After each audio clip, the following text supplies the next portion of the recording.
भाग्य?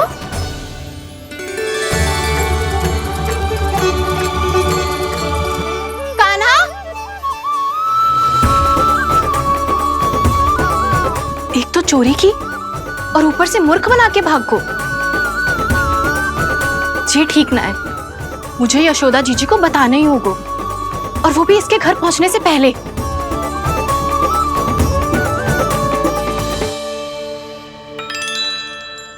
अरे पल्लू मत खींच, तनिक रुक जा, दे रही हूं, पूजा तो करने दे।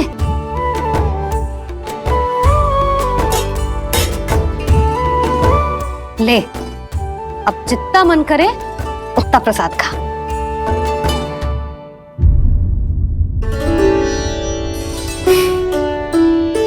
या तो मैं सच्ची बावली हो गई हूँ कि मुझे हर समय कान्हा दिखता रहता है, या फिर मेरा लल्ला कुछ अधिक ही विशेष है कि मेरे साथ ना होके भी सदैव अपनी मैया के साथ ही रहता है।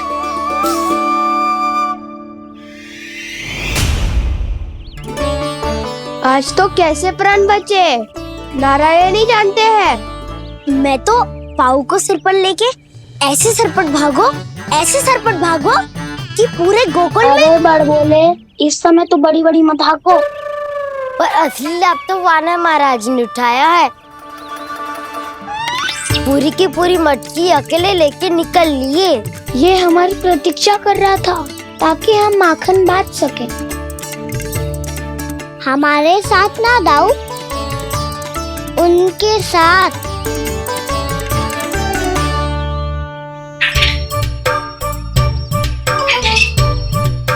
मैं समझ गो कान्हा, एक ना सभी जानवरों की भूख मिट जाए, इसलिए गया था तू सावित्री मौसी के यहाँ माखन चुराने।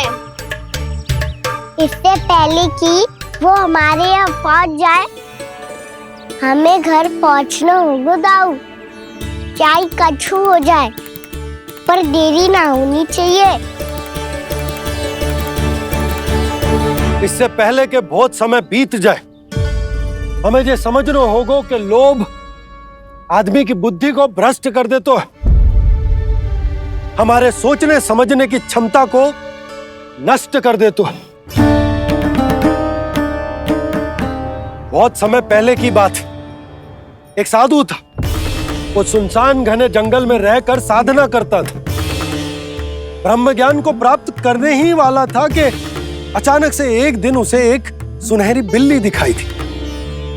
उसने उसे देखो तो सोचो कि ये तो बहुत सुंदर है, इसे तो मेरे पास रहना चाहिए, और उसने उस बिल्ली को अपने पास रख लिया। फिर उसने सोचो कि इसे तो दूध की आवश्यकता होगी और उसके लिए गाय की, तो उसने एक गाय भी रख ली। अब गाय को चारे की आवश्यकता होगी और चारे के लिए भूमि की। नारायण की कृपा से भूमि का प्रबंध भी हो गयो। अब भूमि को जोतनो है, चारा उगानो है, चारा काटनो है, और उसे गाय को खिलानो है। गाय को खिला के उसे दूध निकालनो है, और दूध निकाल के बिल्ली को पिलानो है। कार्य बढ़ गो। अब उसे लगो कि सहायता के लिए 2 जोड़ी हाथ और होने चाहिए, तो उसने विवाह भी कर लियो। कुछ समय बीतो और संतान हो गई, और उसे एक बड़े घर की आवश्यकता अनुभव हुई। इसी प्रकार धीरे धीरे लोभ ने उसे अपनी छाया में ले लिया, और वो नारायण की साधना कर ब्रह्म ज्ञान को पाने के अपने परम लक्ष्य को भूल गो। फिर अनेक वर्ष बीतने के पश्चात उसकी अपने गुरु से भेंट हुई। पहले तो उन्होंने उसे पहचाना नहीं, और पहचानो तो उनने कही कि एक बार, बस एक बार अपने कर्तव्य से भटका था तू, और देख कैसे देखते ही देखते लोभ के जंजाल में गहरे ही गहरे धंसता चला गया।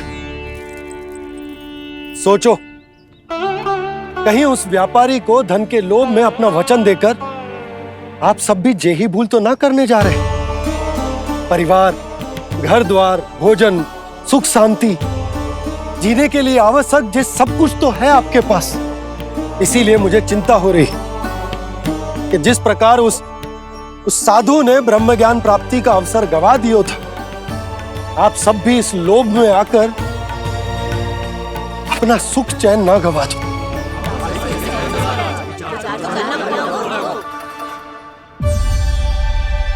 लग तो है बात सबको समझ आ रही है।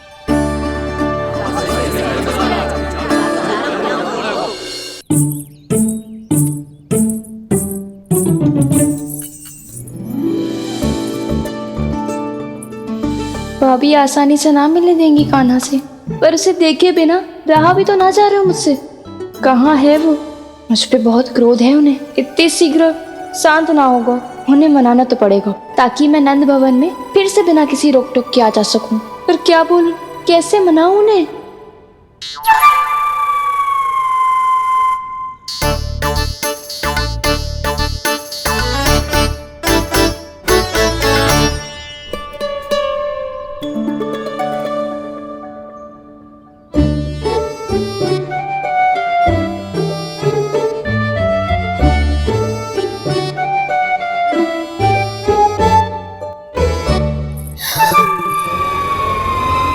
वाह, जिसने मेरे लल्ला पर चोरी का आरोप लगायो वो ही आज मेरे घर में चोरी चोरी प्रवेश कर रही है। नाना भाभी, ऐसी कोई बात ना है, मैं तो बस ये देखने आई थी कि जसोदा भाभी का क्रोध शांत हुआ कि ना?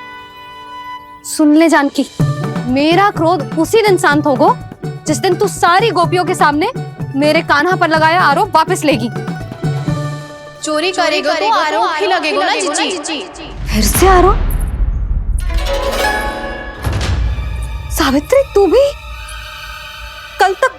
कल तक मुझे ये थोड़ी पता था जीजी कि आपका कान्हा सच्ची में माखन चोरी में पारंगत है। आशा करता हूं कि आप सभी को नंदराज का विचार और संदेश सही से समझ आगो होगो।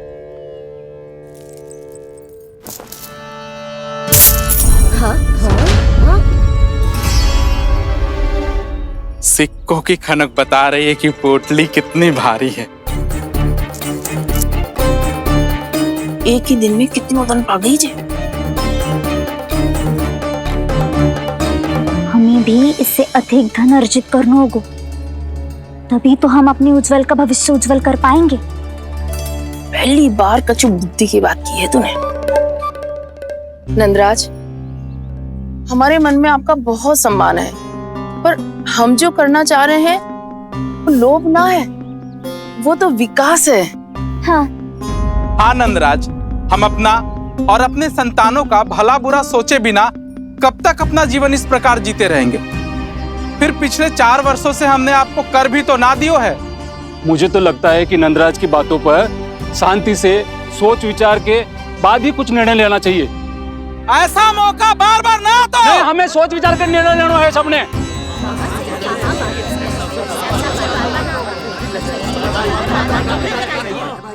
चोरी में पारंगत? हाँ जीजी, उसने टोली बनाई है और उसका नाम भी रखा है चौर्य विद्या प्रसारण टोली, और आपका कान्हा उसका अध्यक्ष है। अच्छा, तो कान्हा पूरी टोली लेकर आया था चोरी करने तेरे घर? और नहीं तो क्या। पर एक बात बताओ जीजी, मेरे बलदर को देखकर किसी का साहस ना हुआ भीतर जाने का, पर आपका कान्हा इतना साहसी है कि बिना भयभीत हुए इतने भयंकर बैल के निकट चले गए। सच्ची? और तेरे रक्षक बैल ने कुछ ना किया उसे? है ना अचरज की बात। क्रोध के स्थान पर वो तो उसके सामने ऐसे झुको जैसे कि प्रणाम कर रहा है। और जीजी, आपका कान्हा साहसी ही ना, बहुत चतुर भी है। मैंने मटकियां बहुत ऊपर लटकाई थी, पर बताओ कि बिना चौकी के मटकी को नीचे उतारने का उपाय किसने ढूंढा? किसने? आपके चतुर कान्हा ने। उसने अपने सखाओं को पर्वत बनायो और एक पक्के सेनापति की तरह बिना भयभीत हुए उनके ऊपर चढ़ गयो और मटकियां उतारने लगो। और एक ही ना, तीनों की तीनों मटकियां उतार ली। तीनों? हाँ जीजी, और वो इतना दयालु है कि पहले एक मटकी का माखन सब में बांट दियो और फिर बची हुई 2 मटकियों में से एक मटकी अपने सखाओं को दे दी और फिर दूसरी मटकी एक भूखे वानर को दे दी। और फिर जब मैं उसके सामने जाके प्रश्न करने लगी तो उसने मुझे अपने तर्कों के जाल में उलझाया और बड़ी आसानी से सिद्ध कर दिया कि वो तो परोपकार कर रहा था। मैं तो देखती ही रह गई और शब्द तो ऐसे झड़ते हैं मुंह से जैसे कि फूल। रुक जा सावित्री, पहले तू ये निर्णय ले ले कि तू मेरे लल्ला का गुणगान करने आई है कि उसकी निंदा करने। निंदा करने ही आई हूँ जीजी। जानकी सत्य कह रही थी, आपका कान्हा माखन चोर ही है और बलराम के साथ भागा था। बलराम क्यों?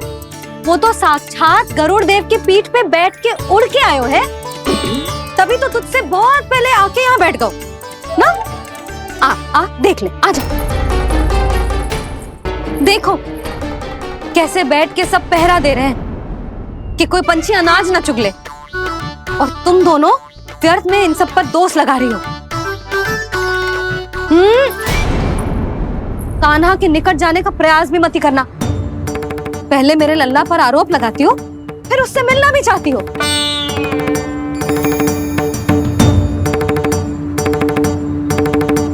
पर जीजी चोरी? अरे उसे तो चोरी का अर्थ भी ना पता होगा। तुम दोनों को नारायण का भय भी ना है क्या? हाँ, मेरे लल्ला पर आरोप लगाने से पहले तुम दोनों को लज्जा ना आई? हे नारायण, अब आप ही बताओ मैं क्या करूं। लग तो है किसी की घोर दृष्टि लगी है कि बार बार मेरे लल्ला पर आरोप लगते हैं। किसी की क्या, तुम दोनों की दृष्टि लगी है। या तो तुम दोनों मनगढ़ंत कथाओं को सत्य बताना छोड़ दो, या फिर कृपा करके मेरे घर आना बंद कर दो।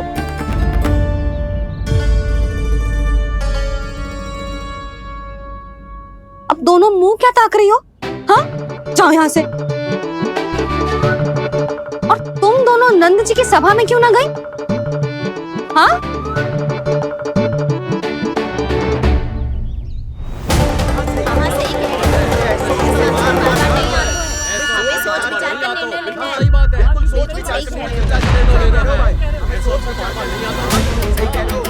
जी कौन?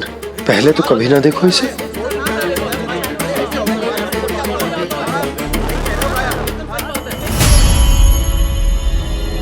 कहाँ को? बस करो।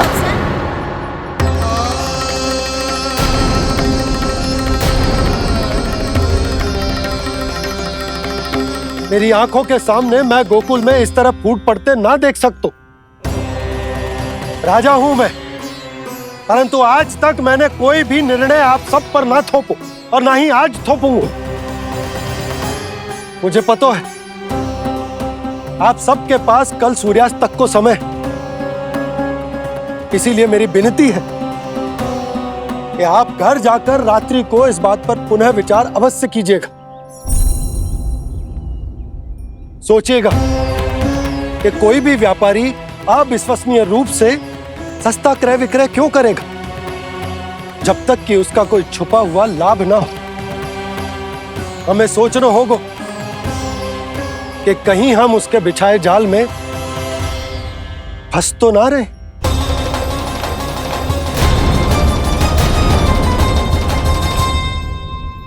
बच गए भैया, जैसे तैसे ही सही, पर समय से पहले पहुंच ही गए हो। सावित्री मौसी कनेक सी बात को इतना बड़ा चढ़ा के बोल रही थी जितना उज्जवल भी ना बोलतो।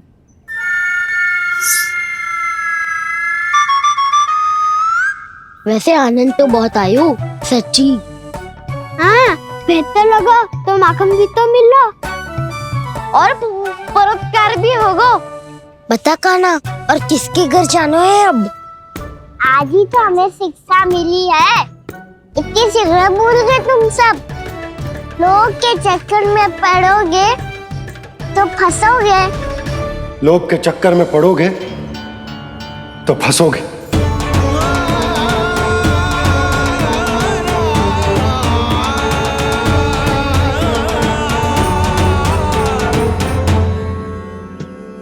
चोर चोर कह रही है मेरे निर्दोष से बालक को। अब तो इन दोनों ने अति ही कर दी है।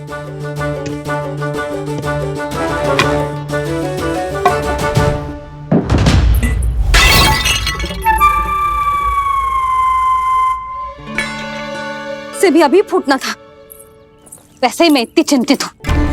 कैसे समझाऊं इन गांव वालों को?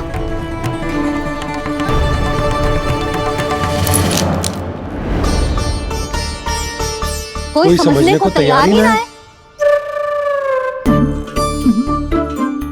लगता है सबकी बुद्धि भ्रष्ट हो गई है। सही कह रही हो यशोदा तुम। मुझे तो लगता है कि सोचना समझना ही छोड़ दिया सबने।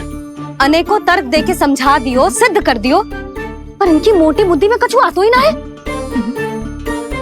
यशोदा तुम तो तर्क की कह रही हो, मैंने तो उदाहरण देकर समझाने को प्रयास किया, पर अपनी बुद्धि के आगे कछु ना समझ में आ रहा इन गांव वालों को। क्या सारे के सारे गांव वाले मेरे लल्ला पर आरोप लगा रहे हैं? जी क्या कह रही हो तुम? मैं तो गांव वालों की बात कर रहा हूं जो नारायण के नाम पर वचन देकर उस अपरिचित व्यापारी को अपने दूध, दही, घी, माखन सब देने को तैयार है। लो कर लो बात। मैं गोपियों की बात कर रही हूँ जो लल्ला पर माखन चोरी का आरोप लगा रही हैं। और आज तो सावित्री ने भी लल्ला को माखन चोर कह के पुकारो है।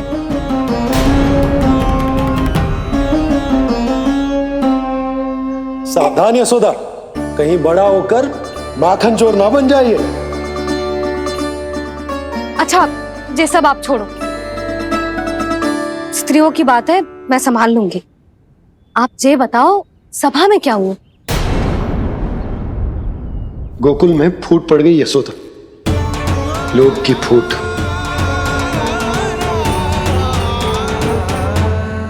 अरे रुको रुको रुको, व्यापारी जी रुकिए रुकिए। नंदराज ने प्रयास तो बहुत किया था व्यापारी जी, पर कुछ व्यक्तियों को छोड़ करके किसी के कान पे जूं तक नहीं रेंगी। इसका अर्थ फूट पड़ चुकी है लोभ की वजह से। बहुत ही शुभ समाचार लाए हो गुप्तचर। अब शीघ्र ही दिखेगा लोभ का चमत्कार।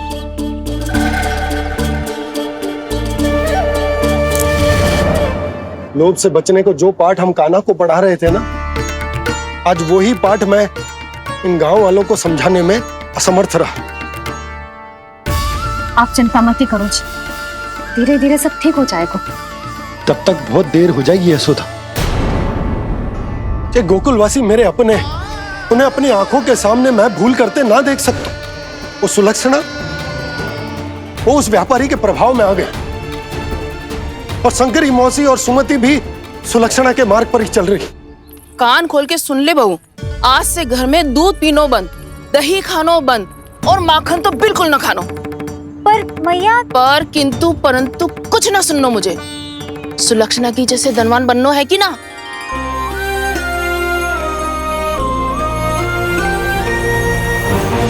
तो फिर जैसा मैं कहती हूँ वैसा कर, तभी तो अधिक से अधिक दूध, दही, माखन बेचकर अधिक से अधिक धन अर्जित कर पाएंगे हम।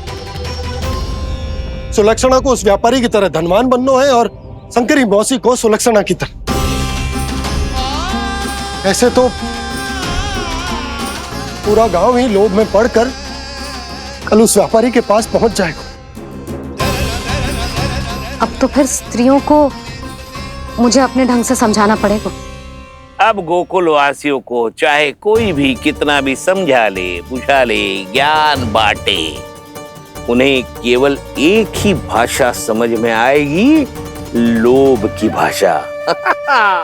लगता है आपके पास बहुत उत्तम योजना है व्यापारी जी।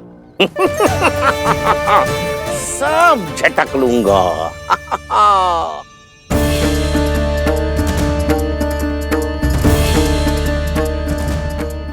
आपको क्या लगता है प्रभु, मैया के समझाने से गोपियाँ समझेंगी?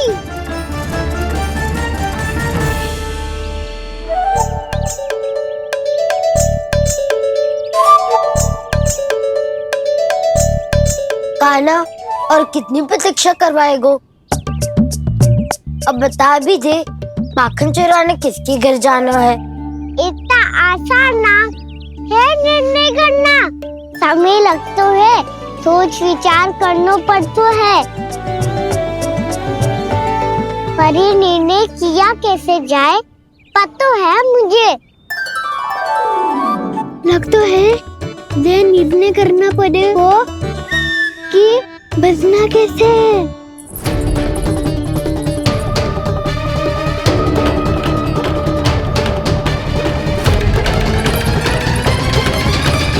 सावित्री मौसी ने हमारे चौर्य विद्या प्रसारण के बारे में सबको बता दियो क्या?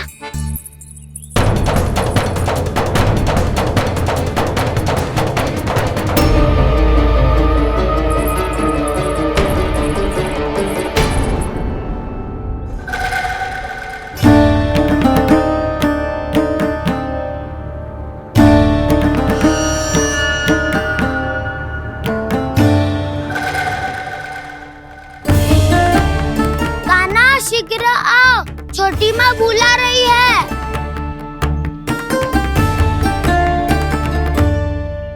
अब डांट भी पड़ेगी और कुटाई भी होगी। चौर्य विद्या प्रसारण कल ही आरंभ हुआ था और आज ही समाप्त हो जाएगा। सब इतने गंभीर क्यों है आज? गंभीर तो होंगे ही ना दाऊ, क्योंकि मैया आज अच्छा वाला पाठ पढ़ाने वाली है।